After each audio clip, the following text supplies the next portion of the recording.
রব্বুল আলামিন পবিত্র কোরআন থেকে সূরা ইয়াসিনের কিছু অংশ, সূরা ফাতিহা রাসূলুল্লাহ সাল্লাল্লাহু আলাইহি ওয়াসাল্লামের রওজা মুবারাকা যেটুকু পৌঁছিয়ে দিন।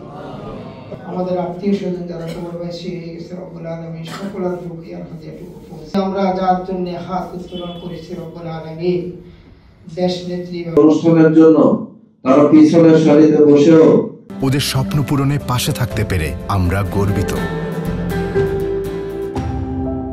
এই দোয়ায় অংশগ্রহণ করেছেন।